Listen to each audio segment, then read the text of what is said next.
dirahmati oleh Allah. Kita berjumpa kembali dalam pembahasan sejarah. Sejarah yang akan kita bahas kali ini adalah sejarah Battle of Midway. Kisah ini kami persembahkan untuk guru tercinta kami beserta teman-teman sekalian. Enggak tuh mau acara lu.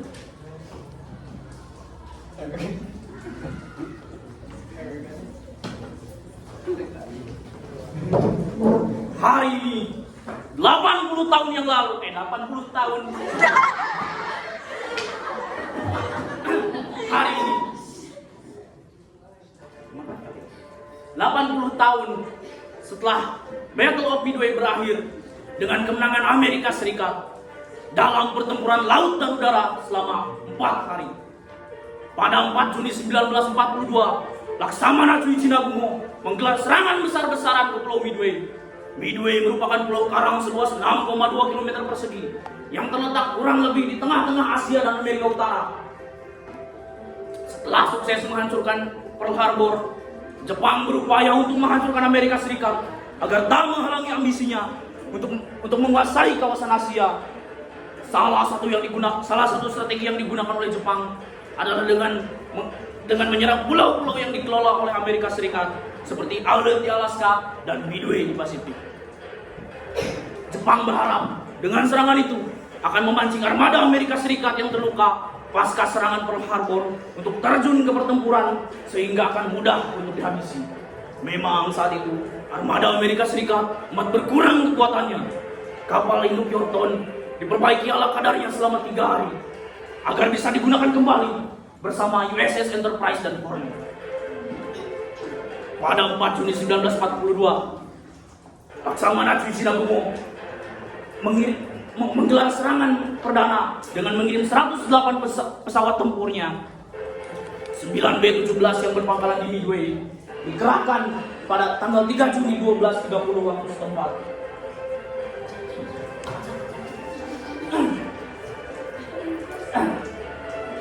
Di bawah hujanan anti pesawat, mereka menjatuhkan banyak sekali bom yang sangat besar dan sangat. Meskipun terdapat korban yang terdampak, tetapi keseluruhan bom tidak tepat mengenai sasaran dan tidak ada kerusakan serius yang ditimbulkannya.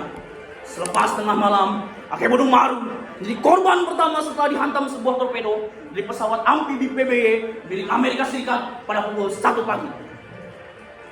Pada pukul 4.30, Laksamana Trijinakumo melancarkan serangan pertama kali ke Midway.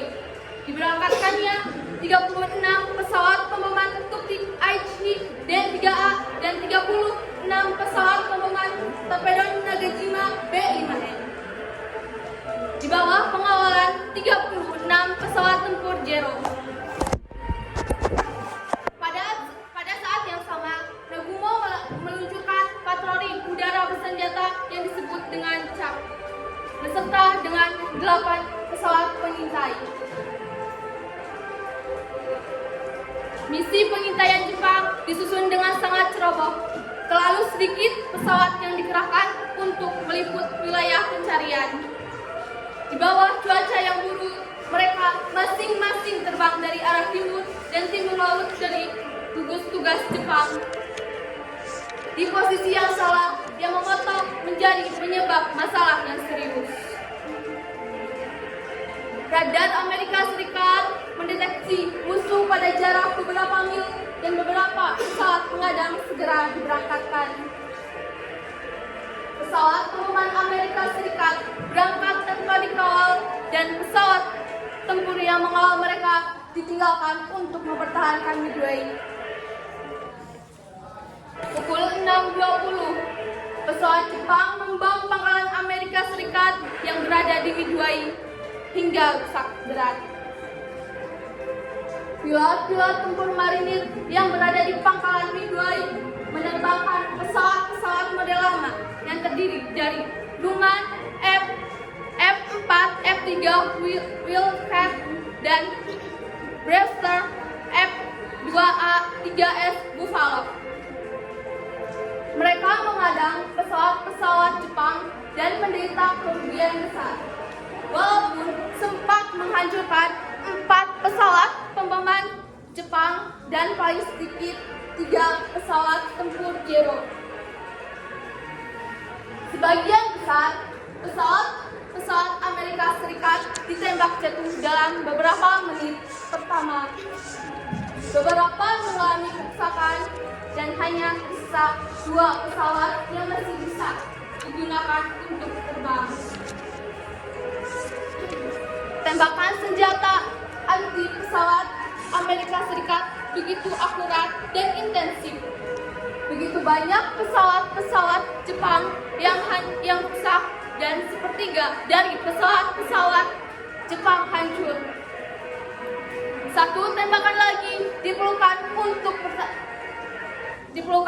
untuk melumpuhkan pertahanan Midway sebelum pasukan didaratkan pada tanggal 7 Juni. Pesawat pemboman Amerika Serikat masih bisa menggunakan pangkalan udara Midway untuk mengisi bahan bakar dan menyerang kekuatan invasi Jepang. Pesawat pengebom Amerika Serikat yang diberangkatkan dari Midway sebelum lapangan udara diserang Jepang melakukan beberapa kali serangan terhadap armada kapal induk Jepang. Mereka terdiri dari 6 TBF Avenger dan 4 USAAC yang dipersenjatai dengan torpedo. Namun, armada Jepang dapat mengatasi serbuan mereka tanpa masalah. Serangan tersebut membuat Nagumo memutuskan untuk mengirim serangan lagi ke Midway. Namun, keputusan Nagumo tersebut menyalahi perintah dari Yamamoto, di mana Yamamoto memerintahkan bahwasannya kekuatan udara harus disiapkan untuk dikerahkan sewaktu-waktu operasi anti kapal. Waktu itu Laksamana Nagumo mematuhi doktrin kapal Jepang. Pesawat cadangan Nagumo terdiri dari 2 skuadron pesawat pengebom Tuki dan 2 skuadron pesawat pengebom torpedo. Pada pukul 7.40, pesawat pengintai dari kapal penjelajah memberi isyarat bahwasannya telah ditemukan armada Angkatan Laut Amerika Serikat di sebelah timur. Namun, laporan tersebut tidak sampai ke tangan Nagumo, sehingga Nagumo memutuskan untuk membatalkan perintahnya dan meminta kepada pesawat pengintai untuk memastikan kekuatan rincian Amerika. 40 menit berlalu, Nagumo berada dalam fase kebingungan. Kesempatan Nagumo untuk menyerang kapal-kapal Amerika telah terhalang oleh kapal yang telah datang menyerang Midway.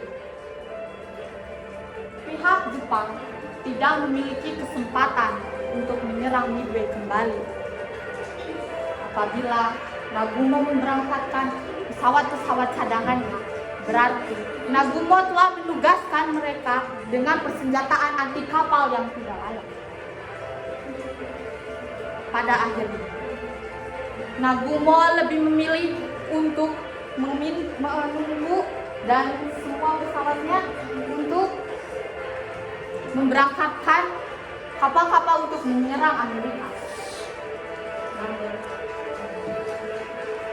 Nagumo salah mengambil keputusan karena keputusan Nagumo bertentangan dengan perintah Yamamoto, di mana Yamamoto memegang teguh doktrin kapal induk tradisional.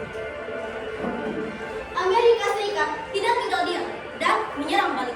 Alhasil, dalam pertempuran berikutnya yang menggunakan 55 pesawat pengebom Tuki menuai hasil yang luar biasa. 3 dari 4 kapal induk Jepang tenggelam bersama ratusan pesawat-pesawat lainnya. Usai kekalahan di Jepang, Midway, nampaknya Angkatan Laut Jepang tak pernah pulih. Beberapa bulan setelah itu, Angkatan Laut Jepang juga menelan kekalahan di pertempuran Solomon Tomur dan pertempuran Santa Cruz. Setelah ketiga pertempuran besar itu, kapal induk Jepang yang tersisa adalah Shokaku dan Zukaiku, selain Taihoha yang baru bertugas pada awal 1944. Di saat Jepang kesulitan membangun kembali angkatan lautnya, Amerika Serikat malah menambah lebih dari 2 lusin kapal perang lainnya. Pada 5 Juni, Amerika Serikat mencoba untuk mengejarnya. Namun, cuaca buruk menyelamatkan Jepang dari kehancuran yang lebih besar. Serangan berikutnya dilanjutkan di hari kemudian dan sukses menenggelamkan sebuah kapal penjelajah serta merusak beberapa kapal perang lainnya. Setelah pesawat-pesawat itu kembali ke kapal induknya, Amerika Serikat menghentikan pengejaran. Sementara itu, sebuah kapal selam Jepang berhasil menembakkan torpedo dan merusak Yorktown yang sedang dalam proses penyelamatan. Kapal itu pun akhirnya terguling dan tenggelam pada fajar pada 7 Juni, sekaligus mengakhiri pertempuran. Pada pertempuran Midway, Jepang kehilangan 4 kapal induk, sebuah kapal penjelajah, 292 pesawat, dan 2.500 korban jiwa. Dalam pertempuran Midway memperlihatkan pentingnya angkatan udara dalam sebuah konflik bersenjata. Di saat Jepang kehilangan kapal-kapal induknya, seketika itu ia kehilangan sumber udaranya.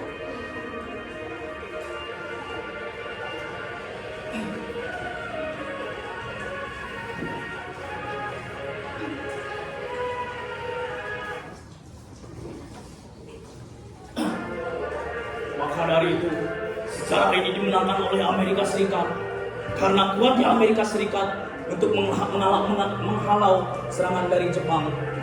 Dan inilah kisah dari sang pemenang yang tak lain dan tak bukan negeri Paman Sam, Amerika Serikat, berhasil memenangkan Battle of Midway dalam pertempuran laut dan udara.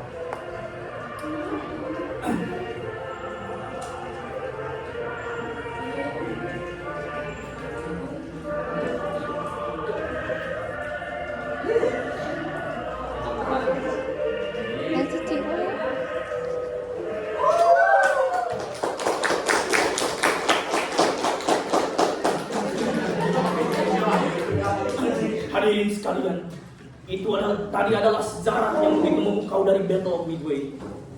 Kami berterima kasih kepada para penonton yang telah mendengarkan dan telah memperhatikan kami. Apabila ada yang teman-teman kami tidak pahami, kami persilakan untuk bertanya. Maka acungkanlah tangan